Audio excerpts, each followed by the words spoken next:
Good morning, Giants. Have you ever wondered the difference between influence and manipulation?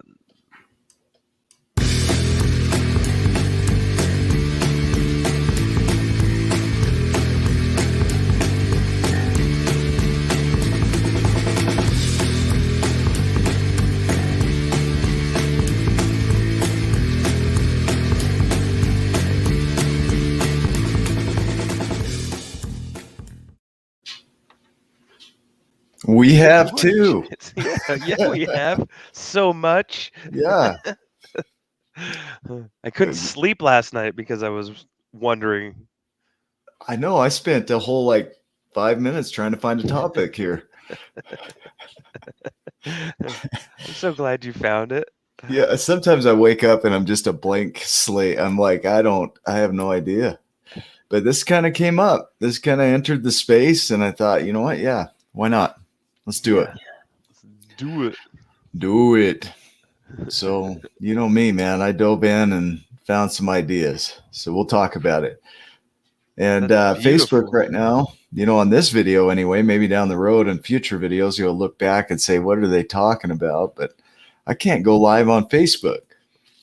You got to open YouTube in the app when you Yeah.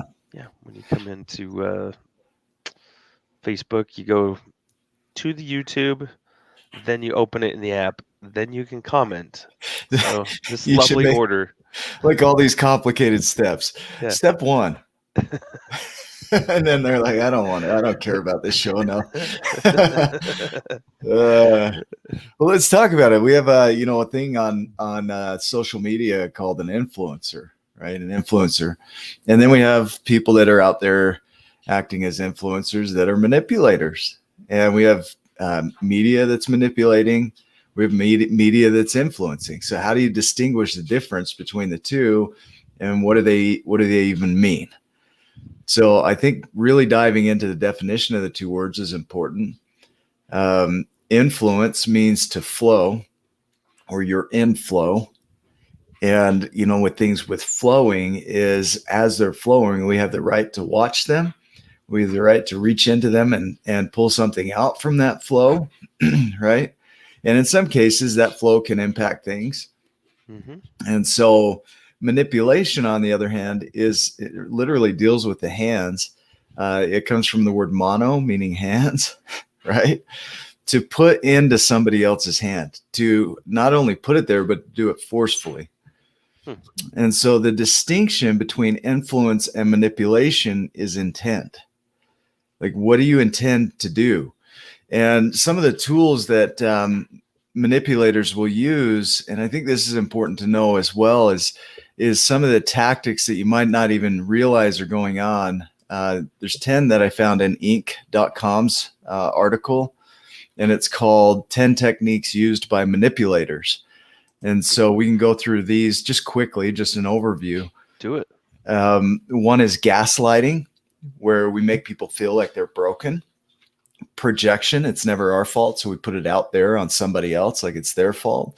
Generalizations, so in that case it would be there's some information, but then we broadly take that information and make it mean something totally different. Moving the goalpost, so you accomplish one thing and then that goalpost is moved. Well, you didn't do this, right? Changing the subject, like I don't want to talk about it. Name calling. Smear campaigns, so sometimes they'll make the other person look bad. Devaluation, so they'll make whatever you say, whatever Sounds somebody like a else boss says. I once had. Just a little guy. This all sounds really familiar, right? Aggressive jokes and triangulation, right? Mm-hmm. Reporting back falsehoods. And so these are tactics that manipulators will use, and the goal there is to maybe come from the view of influence, but really it's, I have an intent for you. And influence doesn't do that. It holds space for empathy. It holds space that the other person might have a different view. It's still influencing or trying to create an outcome, but influence is allowing the other person's space to choose for themselves what they want to do. We flow out, they choose whether they want to scoop that up or not, right? Manipulation is, let me put this in your hand. in any way possible. I'll make you feel dumb. I'll triangulate you. I'll move the goal post. I'll project on you. I'll gaslight you, whatever I need to do to get what I want. And never looking back at how that is showing up in somebody else's world. There you go. There's my dump. Sounds. Thanks for taking a dump. Yeah. Maybe, yeah. Thanks for dumping on us. Yeah. I hadn't thought through that whole process, but I can see, like, I was going back through as you're talking, different situations and different people in my life that have done both sides of that. Yeah. Now, lucky for me, I don't allow very many of the opposite, of the manipulation side Right. into my space, because I can recognize it fairly quickly and be like, Yeah. Nope, Yeah. that's not It's like, happening in my space. my hands in are my up, so world. you can't put anything in there. So Yeah, we're going to stop that. yeah, and that's but it's nice to know the differences there, and then also maybe we're doing some manipulating and not being aware of our of our behavior. So reading that list and going through that might make you aware, oh, maybe I do that. Yeah. And then you can look at it from a different perspective and go, okay, well, how can I do that differently? How can I change and get the same desired outcome? Yeah. Or a similar outcome without doing those things. And I think if you find, coming from that other space of influence, from empathy, from love, that it will be a stronger, greater output, or outcome from those people. You have more buy-in, where those people will stay loyal, and they'll get your back too. I think, especially today where there is some polarization, that we might have a view, and manipulation comes in when that view is forced on others. Mm-hmm. And influence is us living our view and then others being inspired by that, breathed into that, right? Inspire means to breathe in, to aspire, right? Or, I think of sales. When we do sales, we persuade. So persuasion, that word comes from sweetness. With words, we speak sweetness and people consume it. And so that's different from manipulation. Manipulation, the intent behind it is to get what we want by any means. Mm. And that's where there's a disrespect for the other person's views. Like, I don't care about your views. I'm going to put it in your hand and you're going to take it. And I can tell you that people don't really like that. They will fight against it.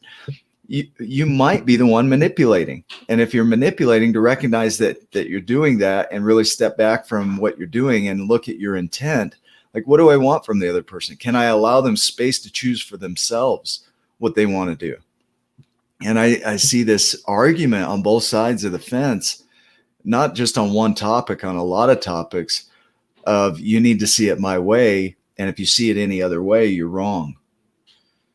And that there's no space for empathy in that. There's no space for persuasion, no space for influence.